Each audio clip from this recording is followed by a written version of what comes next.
Hello everyone, आप सब कैसे हैं। आई होप कि आप सभी अच्छे होंगे। ओके, आज मैं आपको ट्रांसपोरेशन इन ह्यूमन बीइंग इसके बारे में वीडियो में बताऊंगी। Okay, transportation in human being में सबसे बड़ा इम्पोर्टेंट काम करता है क्या? ब्लड। ओके, आज मैं इसमें ब्लड क्या होता है, ये कैसे वर्क करता है और ब्लड में क्या क्या प्रेजेंट होता है, WBC, RBC, प्लेटलेट्स, इन सारी चीज़ों के बारे में डिटेल में बताऊंगी। ओके, तो हम स्टार्ट करते हैं। Transportation in human being. Blood क्या है? रुधिर वाहिनियों के अंदर पूरे शरीर में निरंतर परिक्रमा करता है। ओके, ये क्या करता है? रुधिर वाहिनियों के मतलब ब्लड जहां से मूव करेगा उनको क्या बोला जाता है? रुधिर वाहिनियां। प्रेजेंट होता है वहीं पे प्रेजेंट होता है। ओके, तो ब्लड का क्या काम होता है? रुधिर वाहिनियों में मूव करना, मतलब परिक्रमा करना।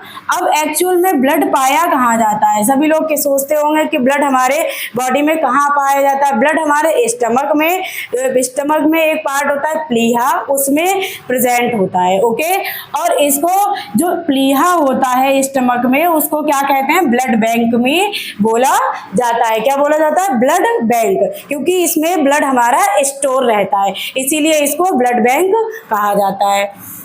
अब मेल में कितना ब्लड होता है? 5.6 लीटर होता है और फीमेल में कितना होता है? 4.5 लीटर। इसमें मेल से फीमेल में जो ब्लड होता है वो कम पाया जाता है। कलर कैसा होता है ब्लड का? रेड होता है, और वो थोड़ा सा आप छू के देखिएगा ब्लड कैसा होता है? थोड़ा चिपचिपा सा पदार्थ होता है। इसमें जो प्लाज्मा होता है वो किस कलर का होता है? येलो कलर का होता है, जो कि द्रव की तरीके होता है। आपने देखा होगा कि ब्लड क्या है? ब्लड ऐसा थोड़ी है कि एक ही चीजों से मिलकर बना है। ब्लड कई सारी चीजों से मिलकर बना है, उसमें कई पार्टिकल प्रेजेंट होते हैं, उन चीजों को मिलकर ब्लड बना। और ब्लड में क्या होता है? प्लाज्मा भी प्रेजेंट होता है, जो कि आपने देखा होता है जब ब्लड टेस्ट किया जाता है तो आपको येलो कलर का उसमें क्या लिया जाता है? ब्लड टेस्टिंग के लिए प्लाज्मा लिया जाता है, तब हमारा ब्लड टेस्ट होता है। ओके, और ब्लड क्या है? ये ब्लड जो है ये प्राकृतिक कोलाइड है, और ये इसकी जो स्टडी की जाती है उसको हेमेटोलॉजी और सेरोलॉजी में बोला जाता है। ओके, और ब्लड का निर्माण कहाँ होता है? ब्लड का निर्माण भी तो कहीं ना कहीं होता होगा ना। जो बच्चे होते हैं, एम्ब्रॉय जिसको बोलते हैं, जो भ्रूण होते हैं, जो माँ के पेट में होते हैं, उनका जो ब्लड होता है वो कहाँ होता है? उनका ब्लड लीवर में पाया जाता है। ओके, और जो हम लोगों का ब्लड होता है वो हमारी बोन मैरो में पाया जाता है। ओके, अस्थि मज्जा, क्योंकि बच्चों की जो बोन्स होती है ना वो बहुत कमजोर होती है। आपने देखा होगा बच्चे जिधर हाथ कर दो उधर ही मुड़ जाता है बच्चों का, इसीलिए उनका जो ब्लड होता है वो किसमें पाया जाता है? ये भ्रूण में। किसमें पाया जाता है? लीवर में पाया जाता है। और हमारे अंदर जो ब्लड होता है वो किसमें पाया जाता है? बोन मैरो में पाया जाता है। यही आपने कभी क्रिस 3 मूवी देखी होगी, उसमें क्या होता है? कार्ल जो होता है उनका बोन मैरो ट्रांसप्लांट करने के लिए बोलता है। यही रीजन होता है कि उस मूवी में वो क्या करता है? अस्थि मज्जा मतलब बोन मैरो को ट्रांसप्लांट करने के लिए बोलता है। ओके, नेक्स्ट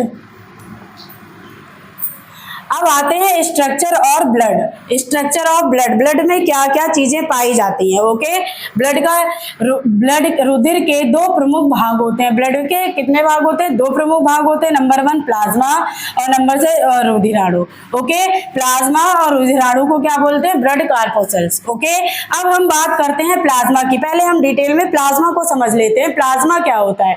ओके, प्लाज्मा क्या है? रंगहीन द्रव है, ये अधिक मात्रा में पीले रंग का होता है। ये रुधिर में इसकी रुधिर में जो मात्रा होती है कितनी होती है? 55 से 60% होती है। ओके, और 90% इसमें क्या होता है? पानी होता है, और प्रोटीन, शर्करा तथा अकार्बनिक लवण पाए जाते हैं। ओके, प्लाज्मा क्या होता है? ये प्रतिरक्षी अथवा एंटीबॉडीज होता है। ये क्या करता है? प्लाज्मा जो एंटीबॉडी मतलब हमारे रोगों से लड़ने की जो रोगों से लड़ने में हमें हेल्प करता है वो क्या है?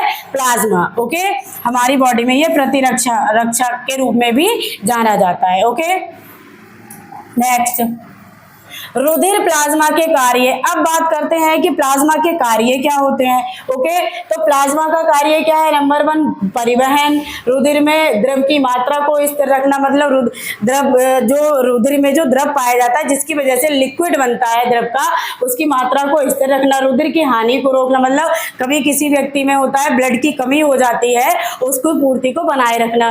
ओके, प्रतिरक्षा मतलब रोगों से हमारी रक्षा करना, रुधिर में पीएच की मात्रा को बनाए रखना, ताप वितरण मतलब हमारा जो टेम्परेचर बॉडी का होता है वो 37 डिग्री सेंटीग्रेड होता है। ओके, तो उसकी मात्रा को बनाए रखना, उत्सर्जी पदार्थ को हटाना, मतलब जो अननेसेसरी हमारे पदार्थ होते हैं उनको हटाए रखना। ओके, और ये CO2 का निस्तारण करना। इतने सारे इसके प्लाज्मा के वर्क होते हैं। ओके, नेक्स्ट कार्पोसेल्स। अब कार्पोसेल्स के बारे में बात करते हैं। कार्पोसेल्स मतलब कि रुधिराणु क्या होते हैं। ओके, रुधिराणु इसमें 3 तरीके के होते हैं, WBC, RBC और प्लेटलेट्स। तो तीनों को हम डिटेल में जानेंगे। ओके, रुधिर कणिकाएं रुधिराणु रुधिर का 40 से 45% भाग बनाते हैं। इनकी प्रतिशतता को हेमेटोक्रिट कहा जाता है। क्या कहा जाता है? हेमेटोक्रिट कहा जाता है। ये 4 प्रकार के होते हैं। नंबर 1 लाल रुधिराणु या एरिथ्रोसाइट। आप याद रखिएगा कि लाल रुधिराणु को एरिथ्रोसाइट बोला जाता है और इनको शॉर्ट में RBC बोलते हैं। ओके, और श्वेत रुधिराणु इनको क्या बोला जाएगा? इसको ल्यूकोसाइट बोला जाता है, इसको क्या बोलेंगे? WBC।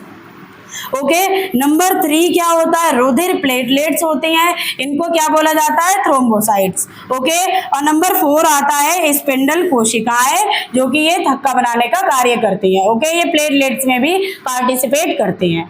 Next blood. अब ब्लड में क्या क्या चीजें होती हैं। ओके, इस चार्ट के थ्रू हम जानते हैं। ब्लड में क्या आया? नंबर 1 में क्या आया? प्लाज्मा। ओके, नंबर 2 में आया रुधिराणु। अब रुधिराणु को कितने टाइप्स में डिवाइड किया गया है? नंबर 1 आया रेड ब्लड कार्पोसेल्स। ये क्या है? लाल रुधिराणु या एरिथ्रोसाइट। याद रखिएगा, एग्जाम में ये क्वेश्चन पूछा जाता है कि ब्लड में कितने तरीके के कार्पोसेल्स पाई जाती है। ओके, तो नंबर 1 होगा रेड ब्लड कार्पोसेल्स, जिसको RBC बोला जाता है, और व्हाइट ब्लड कार्पोसेल्स इसको क्या होता है? WBC बोला जाता है। ओके, और ये स्पेंडल कोशिका या ये थ्रोम्बोसाइट्स होती है और रुधिर प्लेटलेट्स होती है। ओके, और ये व्हाइट ब्लड कार्पोसेल्स क्या होती है? ये एंटीबॉडी होती है, इसको लिम्फोसाइट होता है, इसमें मोनोसाइट होता है। और मोनोसाइट में ये कितने टाइप्स का? इसमें फिलहाल में आपके लिए 3 टाइप्स ये इंपॉर्टेंट होते हैं। एंटीबॉडी का काम करती है व्हाइट ब्लड कार्पोसेल्स, लिम्फोसाइट होता है, इनमें मोनोसाइट होता है। एंटीबॉडी मतलब कि अगर कोई भी आपकी बॉडी में कोई भी कीटाणु आ गया, ठीक है, तो उसको क्या होगा? सबसे पहले क्या? लिम्फोसाइट उसको मारेगा, उसको T सेल भी बोला जाता है। ठीक है, तो ये जो इसका जो WBC का ये लिम्फोसाइट का काम क्या होता है? हमारी बॉडी को रोगों से बचाने का काम करती है। ओके, स्पिंडल कोशिकाएं, थ्रोम्बोसाइट और रुधिर प्लेटलेट्स। ओके, नेक्स्ट अब हम डिटेल में जानते हैं कि RBC क्या होती है। ठीक है, मेल में क्या है? 55 लाख प्रति ml होती है। ये फीमेल में क्या होता है? 45 से 50 लाख होती है। ठीक है, ये बेबी में कितना, बच्चों में कितना पाया जाता है? 60 से 70 लाख। आपने देखा होगा ये RBC जो होती है, RBC हमें एनर्जी प्रदान करती है। आपने देखा होगा कि बच्चे जो होते हैं, बच्चों में सबसे ज्यादा RBC पाई जाती है। हमेशा देखा है, बच्चे हमेशा चहल पहल करते रहते हैं। ठीक है, और ये मेल में कितनी पाई जाती है? ये 55 लाख पाई जाती है। और फीमेल में कितनी पाई जाती है? ये 45 से 50 लाख पाई जाती है। ओके, और एम्ब्रियो में कितना पाया जाता है? ये सबसे ज्यादा 78 लाख पाई जाती है। ओके, इनका जीवन काल कितना होता है? इसका जीवन काल क्या है? 120 से 127 डेज होता है, मतलब 120 दिन से 127 दिन के बीच ये खत्म हो जाती है, तब ये न्यू बनती है। ओके, HB, इसमें क्या प्रेजेंट होता है? HB हीमोग्लोबिन प्रेजेंट होता है, जिसमें आयरन होता है।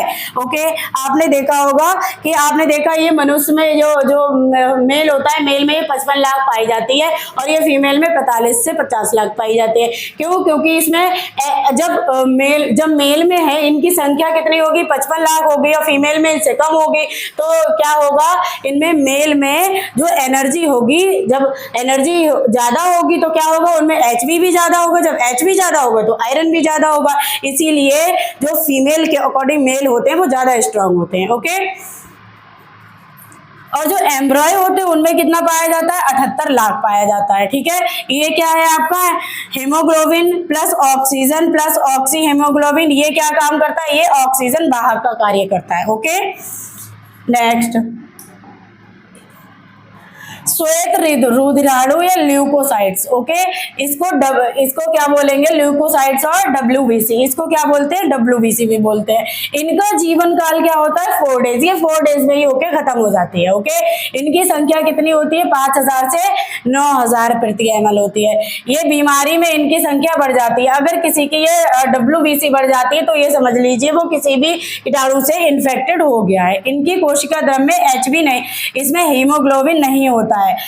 इसके कार्य क्या हैं, अपमार्जक का इसके व्यंजन तथा सैनिक के समान कार्य करते हैं। ये कीटाणु को मारने का कार्य करती है, मतलब इनका कार्य क्या है, ये किसी भी सैनिक का कार्य करती है। जैसे हमारी बॉडी में किसी भी एंटीबॉडी, मतलब किसी बैक्टीरिया वायरस ने एंट्री की, ठीक है, तो सबसे पहले उसको क्या देखेगा, ये RBC सबसे पहले उसको देखेगी कि भैया हमारे बॉडी में क्या हुआ, किसी भी बैक्टीरिया वायरस ने एंट्री की है, चलो चलो देखो चल के। ठीक है, फिर ये क्या करेगा, ये क्या करता है, ये इसका कार्य क्या होता है, कीटाणु को मारने का कार्य करता है। ओके, तो इसी को क्या बोलेंगे, सैनिक के समान ये कार्य करती है। नेक्स्ट, रुधिर प्लेटलेट्स। अब इसमें प्लेटलेट्स को क्या बोला जाता है, इसको थ्रोम्बोसाइट्स भी बोला जाता है। रुधिर को ये स्तनधारी के ब्लड में पाया जाता है। इनका जीवन काल कितना होता है, 7 डेज होता है।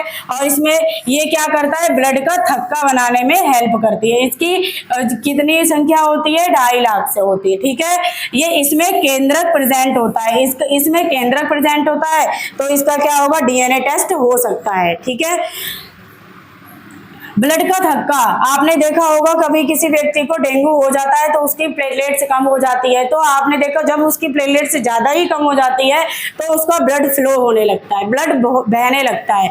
यही रीजन है कि ब्लड बहने का, क्योंकि ये प्लेटलेट्स क्या करती है, ब्लड का थक्का बनाने में हेल्प करती है। ओके,